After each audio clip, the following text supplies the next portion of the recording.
The Philadelphia Phillies have just made the biggest move of the Major League Baseball offseason. Kyle Schwarber is back, and man, his deal is expensive. We'll talk about everything it means for the Phillies on today's episode.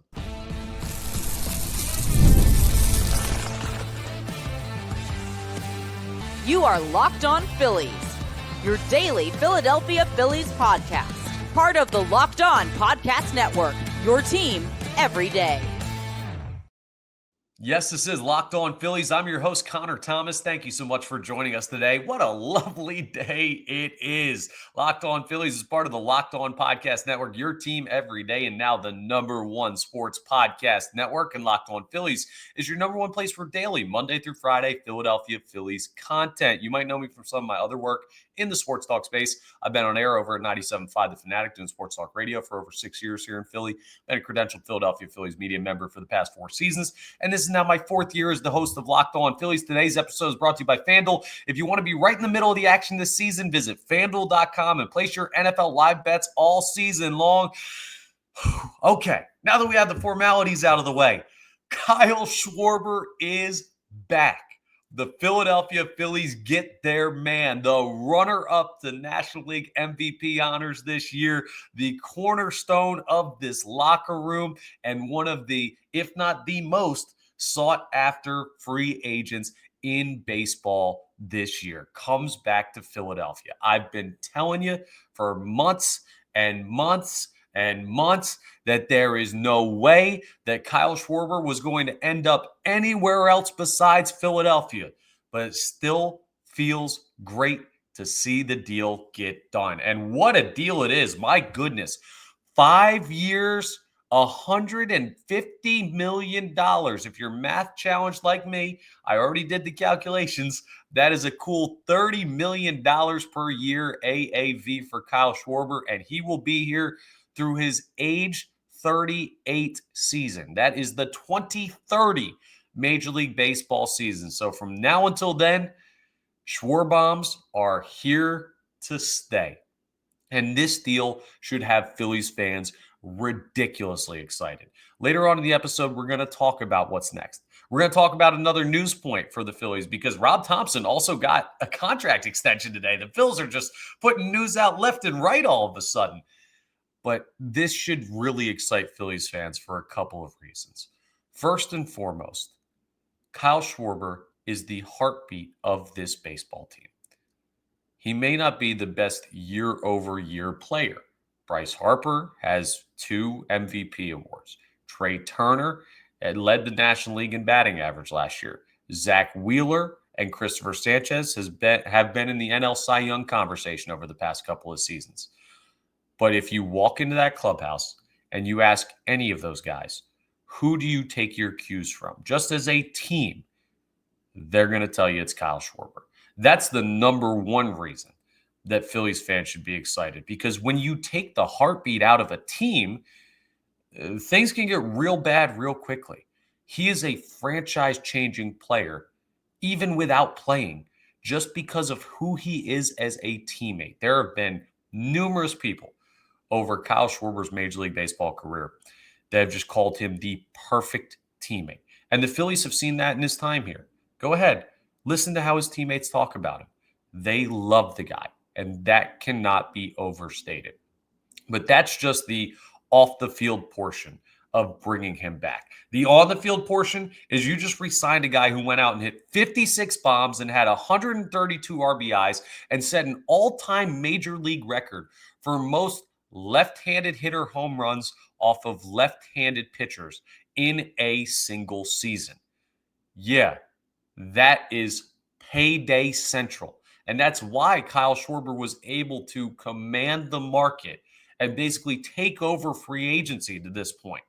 So many teams, not just the Phillies, have been waiting for Kyle Schwarber's decision to decide whether or not they're in, whether or not they can afford other players, where this offseason is going to go, and what the market is for the other star players. And now it is set. So the Phillies bring back their most important bat from this past season, their most important locker room figure It's a no-brainer, great deal, right? Why would anybody have any issue with the Phillies bringing back Kyle Schwarber? Well, there are some people who do, and I'm going to address them in a second when it comes to the 5 years, $150 million long-term expensive deal for a guy who's going to be 33 this coming season. But first, I want you to think about something. Whether you're in favor of this contract, which I know most of you are, or if you're anti, and this to you says, oh, well, they're running it back. Same old team. Dave Dombrowski is not changing anything. Think about this scenario, right? A guy, just don't even have it be Kyle Schwarber. Take his name out of the equation. Your favorite baseball team has a player that goes out and sets an MLB record for hand-on-hand home runs in a season. He leads his league in homers. He is the runner-up to the MVP trophy in his league. Hits 56 bombs, 132 RBIs. He has been a home run power threat since he's been with your team for the past 4 years. And a very important metric that people point to when people are worried about the Kyle Schwarber age thing. Oh, sorry. I told you to take his name out of it. Player X's age thing at age 33. He has one of the quickest bats in baseball still. Could you imagine a guy putting together that season and then ending up on a different team? It's just unconscionable. You would never, ever let that happen if you could control it. And the Phillies, with one of the biggest markets at their disposal and one of the highest payrolls already in baseball, were able to control it. They weren't going to let him go to the Mets. They weren't going to let him go to the Reds. They weren't going to let him go to the Pirates or the Red Sox or anybody else who was remotely interested in Kyle Schwarber. You can't let a guy walk after that season he just had. And if the cost for that is that in 2030, the Phillies are going to stink because they're going to have all these old players and that will be the final year of Kyle Schwarber's deal, so be it. Because life in 2026 is unimaginable for the Philadelphia Phillies without Kyle Schwarber as part of this organization. And now we do not have to imagine it because he is back. Now, I want to talk to those people who are worried about the length of the deal. If there is a drawback to this contract, the 5 years is absolutely it. I wanted him at 4 at around 120 to 125 million in the AAV, average annual value. Because of that, you would have saved overall money, but you would have been right around 30 million, maybe even a little above 30 million a year if you had signed him to a shorter term deal. So what's the big difference? Well, there is something to be said for the worry about signing a guy at age 33 to a 5-year contract. That's a hell of an investment for a guy. You did not give him 5 years when you first signed him. And now, all of a sudden, you're giving him 5 years to a guy that is now 4 years older than when he first came to this franchise. Some people would call that flat out insane. Those people don't know what Kyle Schwarber has been to this Philadelphia Phillies franchise on the field, off the field, everywhere since he's stepped into that building at Citizens Bank Park. He's, again, the heartbeat of this team. And if I had my druthers, it would have been a 4-year deal. But at some point, and it'll be really intriguing to hear, this is something you're going to want to listen for, and we're going to talk about in the coming days. The other offers that were reportedly given to Kyle Schwarber. Because if the Mets and the Reds were willing to go out, we know that the Pirates offer was 4 years. If the Mets and Reds were willing to go out and say, hey, we'll give you the 5 years and we'll give you $140 million, well, then the Phillies' hand was forced. I don't know what the other teams were offering for Kyle Schwarber because it has not been reported yet. But if 2030 or 2029, that difference is the difference between Kyle Schwarber playing in Philadelphia or playing in New York, that is a small price to pay. Now, if you're worried about the Phillies running it back, there's more to be done this offseason. There's a lot more to be done. Kyle Schwarber's not the only move. JT Realmuto could be gone. Ranger Suarez could be gone. The outfield is totally open to change. there are opportunities for Dave Dombrowski to not run it back. So this move does not preclude the Phillies from saying, okay, we're going to switch up a whole bunch of other stuff. But in my mind, it was always a no-brainer that Kyle Schwarber needed to be re-signed. Did the Phillies cost themselves a lot of money by not getting this deal done ahead of the 2025 season? Absolutely. But I'm not here to live in the past. I'm here to celebrate the present. And anytime your team signs the MVP runner-up from the previous season, who's also an awesome dude and hits the ball a billion miles, that's a cause for celebration. The Phillies have gotten their man. They have signed arguably the biggest free agent in this offseason class. And Kyle Schwarber is in Philadelphia for the long haul. And whatever accomplishments he ends up with in his career, he'll remember his time in Chicago with the Cubs and helping them break that curse. I'm sure he'll remember his time in Boston or his time in Washington. But he will have spent more time in Philadelphia when this contract is done than any other stop in his career. And for a guy that is loved pretty much everywhere, that's a special thing to be able to say that you saw. So Phillies fans, it's time to celebrate. Dave Dombrowski, it's time to get back to work.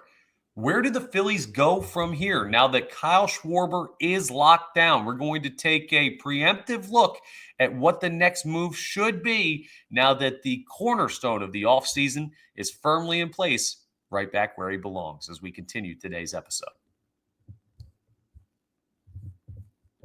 Let's talk about FanDuel first, though, because NFL Sundays move fast. One big play and suddenly everything feels different. That's what makes live betting with FanDuel so exciting. You're not just watching the game. You're reacting to it in real time. With FanDuel, you can place bets as the action unfolds. Every drive, every momentum swing, every highlight moment. So, for example, let's say, just a crazy hypothetical, the quarterback of your favorite team has already thrown 3 interceptions in a game, and you think he's got to throw a fourth. Jalen Hurts. Well, maybe you want to live bet with FanDuel and say, I'm going to take the Chargers to win this game outright. You can read the flow of the game and get your bets in quickly and take advantage of the momentum that you can feel. They've got a bunch of great bets that you can make even while the game's going on. Money line, spread, parlays, props, all kinds of things. Over-unders. You can bet all of it on FanDuel, and the interface is sleek and easy to use. The payouts are fast and secure. It is just the absolute best for making sure you're in on all your favorite action. So if you want to be right in the middle of that action this season, visit FanDuel.com and place your NFL live bets all season long. FanDuel, the game moves fast, and so can you. Well, folks, this is why you've got to be part of our Everydayers Club here on Locked On Phillies. You don't want to miss big news like this. If you're seeing this now, on the day that it happens, I'm recording this at noon. It'll be out by like 12:45. So you're probably getting this news quick. And I know you're dying to hear more about Kyle Schwarber, so I'll get to that in a second. But how you get your news fastest and easiest is by hitting that subscribe button to Locked On Phillies. It'll get you notifications when new episodes are posted. It's free and easy to subscribe. So I appreciate everyone who's done that. If you're not watching on YouTube, maybe you're just listening in podcast form, we're available wherever you get your podcast. And I would love if you could rate and review. But the folks who check us out every day, I really appreciate you consuming our content. And if this is your first time checking us out, because maybe you just heard the big Kyle Schwarber news and wanted to see what people were saying, thank you so much for checking out Locked On Phillies, and I hope you keep coming back. Now, what is next for the Philadelphia Phillies now that Kyle Schwarber is under contract? We're going to talk so much more about the Schwarber deal in the coming days. Lineup construction, franchise building, theory behind how the deal got done, all kinds of stuff. But winter meetings are still ongoing. Things move fast. Edwin Diaz just reset the reliever market to go to the Los Angeles Dodgers. So not only did the Mets lose the bidding war for Schwarber, but they just lost their premier bullpen guy in a span of an hour, maybe less than that. Life moves fast. If you don't stop and look around once in a while, you might miss it. That's what Ferris Bueller had to say. There's no time to stop and stand and look around for Dave Dombrowski. He's got to figure out what his next moves are now that he knows, okay, we have 30 million committed to Kyle Schwarber this year. We have 150 total over 5 years. What does that leave us? My biggest worry right now is that the longer years and the higher total dollar amount leads to the Phillies being less likely to re-sign JT Realmuto. But that market seems to be aggressive as well. We talked previously that the next thing you got to do is go try and figure out what's going on with JT.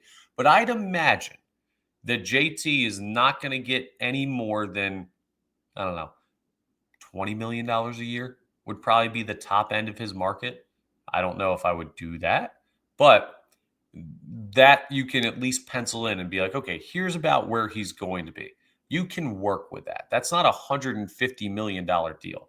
That's maybe a $50 to $60 million deal if you're giving him 3 years, or a $30 to $40 million deal if you're giving him 2 years. That's manageable. So while you work on that, you can now also poke and prod at someone like Harrison Bader. How much do you want to come back? Wouldn't you like to play with your buddy Kyle Schwarber again? How much fun did you guys have this year? It also makes the Phillies an easier selling point for other free agents. Look, this dude's really good. He's a great teammate. He believes in what we're doing here. He had a lot of suitors, and he chose Philadelphia. So you should probably choose Philadelphia too. Kyle Schwarber can't be wrong, right? Leverage that and start to chase some guys down. Now that Edwin Diaz is off the market as well, I think this would be a really savvy time to start exploring the relievers market and see where a guy like Tyler Rogers is at. That would be my number one relief pitching option for the Philadelphia Phillies to figure out. You can also start to make trades. Where's Bohm's trade market? Where's Castellanos' trade market? Where's Brandon Marsh or Bryson Stott's trade market? Matt Strom or Ryan Kerkering?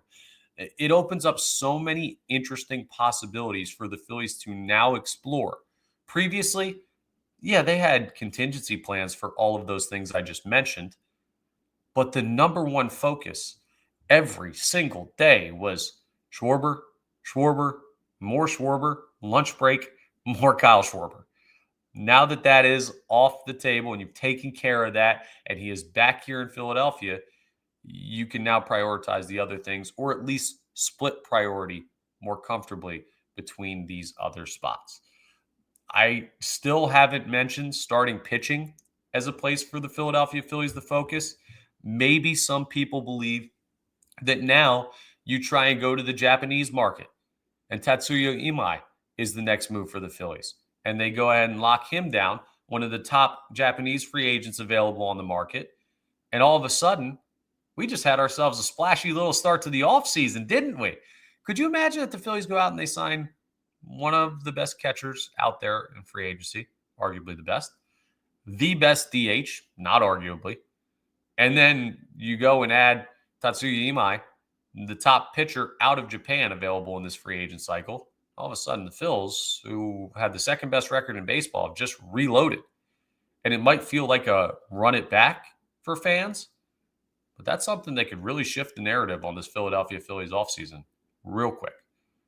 I know the expectation for some fans was, well, Schwarber's going to be back and Realmuto's going to be back. But expectation versus the reality of having to negotiate these $100+ million deals, it's much more difficult than you would think it to be, just from the outside looking in, right? Oh, there's no salary cap. You have all the money. Just pay him. What's the big deal? But there's a lot of stuff that goes into working this out. So credit to Dave Dombrowski for getting this deal done and giving Phillies fans what we've been begging for all season long. I'll just tell you, I have a group chat with like 30 of my friends. It's honestly very annoying to be in that big of a group chat, even though I love those guys. And we renamed it at one point in the Phillies season, the Pay the Man group chat, because all we would talk about is how the Philadelphia Phillies need to pay Kyle Schwarber. This has been the number one priority for this front office for what feels like a year now. And finally, the long wait is over. So it opens up a whole bunch of interesting possibilities. It's like finishing a semester of school and you're about to hit a break and you're like, well, now I can do all these other activities that I've had planned. That's where the Phillies are at right now. So those are my thoughts about where their mind goes. The next thing that I would expect to hear about would be JT Realmuto, but a sneaky 1B to that would be Imai, who has had some traction grow in the past couple of days, especially when it comes to the Philadelphia Phillies. So if you think the breaking news is done for this offseason, you're flat out wrong. The Phillies are not done adding or subtracting or altering, trading, all kinds of stuff. So make sure you're locked in right here on Locked On Phillies. We'll have immediate reaction to all of the big news from the Phillies offseason, just like we do with Kyle Schwarber signing his monster deal to come back to Philadelphia. And the crazy thing is, lost in the shuffle of this momentous day in Philadelphia Phillies history will be the fact that the manager just got a contract extension. Let's talk about Rob Thomson coming up because he is now locked down through 2027. And I don't think people are going to be quite as thrilled about that as they are with the Kyle Schwarber deal. But I will tell you why it doesn't matter as much as people think it does as we continue today's episode. First, let's talk about game time, though, because the World Cup is coming back to North America for the first time since 1994. And with 48 teams for the first time ever, it's going to be massive. But let's be honest, getting tickets is usually the hardest part. That's why the Game Time app is clutch, finally giving fans a real advantage when it comes to snagging seats. With Game Time, you can track price drops in real time, get alerts when great seats open, and buy tickets the moment they hit the app. It puts the power back in your hands and makes going to the World Cup realistic instead of impossible. This is an absolute dream opportunity to see a sporting event like this. Last time it was here in North America, it was 94. That was the year I was born. I'm 31 now. And who knows if you're going to have the opportunity next time.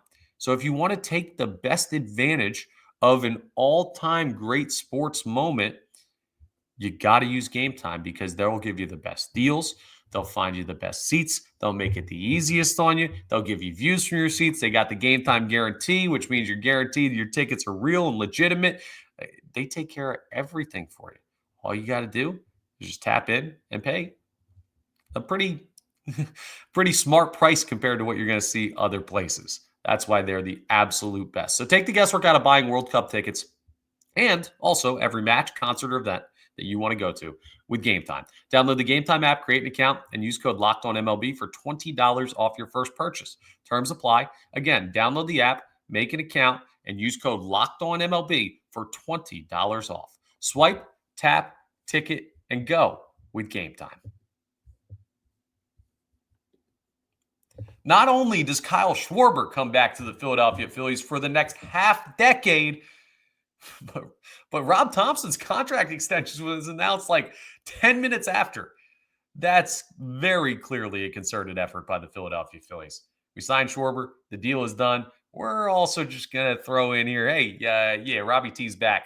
Topper for another 2 years because he was under contract for 2026. He got a contract extension now that will keep him here as the manager of the Philadelphia Phillies through the 2027 season, which is such a fugazi year for so many reasons.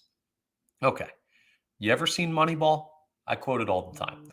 Part of the reason is because I think it's a really interesting insight into the actual operations of baseball. Some of it legitimate, some of it not legitimate. But one thing that is absolutely legitimate is Philip Seymour Hoffman's character, who was the manager of the Oakland Athletics in that movie, talks to Brad Pitt, Billy Beane, the GM, says, can't manage a team on a one-year contract, or it's hard to manage a team on a one-year contract. Not a lot of faith shown there. And that's absolutely true when it comes to managers in baseball. Guy coaching on a one-year deal might as well be coaching on a 0-year deal. And Rob Thomson, heading into the final year of his contract, the Phillies felt that it was worthy to make him comfortable to give him that extra year. And I think that's a show of respect from Dave Dombrowski to a guy who has made the postseason 4 years in a row, who has won the division 2 years in a row, for all of his faults. And if you want to move on from Rob Thomson, I was with you when that Dodgers series ended. I was ready for the manager to lose his job. So don't take this as he's the greatest. I'm a homer. Like, no, I would have gotten rid of Rob Thomson. But objectively, looking at the success he's had by the numbers here in Philadelphia, you can understand a team wanting to say, okay, well, if we're going to keep you, we might as well show you the respect of giving you that extra year. But it also doesn't matter for a couple of reasons. One, which we've mentioned a bunch of times, and it will only be mentioned more the closer we get to 2027, that season might not happen.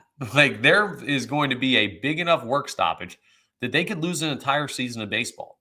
So at the end of the day, you might not even have to worry about Rob Thomson managing in 2027 because baseball could not happen. And on top of that, giving him that extra year does not stop you from firing him at any point. If he goes out and stinks in 2026 and the team collapses and they don't play well, you think Dave Dombrowski's going to be like, oh, I just gave him a contract extension. He signed through 2027. I can't possibly fire him. No, if he stinks, he'll be gone. If he messes up again, he'll be gone. Postseason failure again, he'll probably be gone. And giving him that extra year does not stop you from doing that. All it does is it gives a little security to the guy you've chosen to lead your baseball team next season, and that decision's already been made. I can't take that back, even if I probably still would at this point where we sit here today.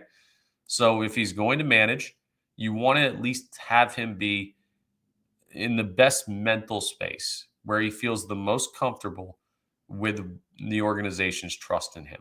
I'm not talking about the fan base at this point. If you have doubts in Rob Thomson, get in line. I think we all do at this point. But if you're the organization, you want to show that faith to make sure that he's putting out the best possible managerial work that he can. If you went into work and you could be fired any day, would you work as hard? Some people would be like, oh, yeah, I'm a self-starter. I absolutely would. But if you knew that, you're like, damn, man, I've been working hard for this company for how long? And I'm still day-to-day as far as my employment here. Now, I get Thompson's year-to-year, but just stay with me on the example. That could be negative to morale and productivity. Rob Thomson's a human. He's no different. Giving him that show of faith, I think, is the right move by the Phillies, and it doesn't stop you from getting rid of him at any point. All it does is be like, okay, well, we're just going to give you more runway to try and take off in the postseason again. And if you don't, we will absolutely revisit what this conversation is at that time. So a lot of news for the Philadelphia Phillies today. You got the Kyle Schwarber monster contract, which again, I think every single Phillies fan should be over the moon thrilled for. I never thought that I would see a day where the Phillies, especially, like, we went through a 10-year postseason drought just 4 years ago. And now there are going to be some people in the fan base who are upset about them signing the NL MVP runner-up who hit 56 home runs and had 132 RBIs. How many times do I have to read you the stats? Set a major league record, lefty on lefty. Like, I could do this all day, folks. He's an incredible baseball player. And a lot of other teams wanted him. And what, just because he's here and it feels like running it back, now all of a sudden I've got to convince you that you should be excited about this? I remember a Phillies fan base that would have died for a player with the stat line that Kyle Schwarber just put up this past year. I like to believe that a lot of you are still out there. I like to believe when the dust settles on this, we're all going to realize how important of a move this is to keep the Phillies in their contention window. Without Kyle Schwarber, you could make an argument that the Phillies are not bona fide World Series contenders. With him, you can make an argument that they absolutely are.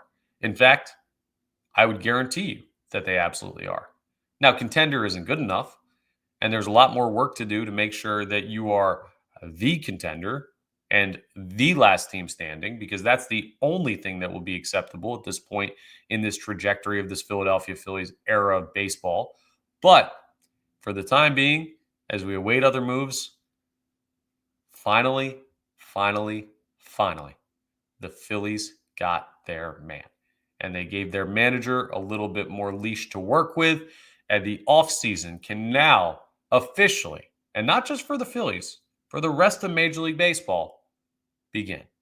That's all for today's episode of Locked On Phillies. Thank you so much for joining us. Once again, we are part of the Locked On Podcast Network, your team every day. And also now, the #1 sports podcast network. Please make sure you're rating, reviewing, subscribing to the YouTube, all that great stuff that really helps us out, but also helps you out to stay up to date on huge breaking news like we had today. Appreciate all of you very much. There's a lot more residual that we're going to have to break down. So we will continue to talk about the Schwarber deal and all of the different branches of the conversation as the week continues.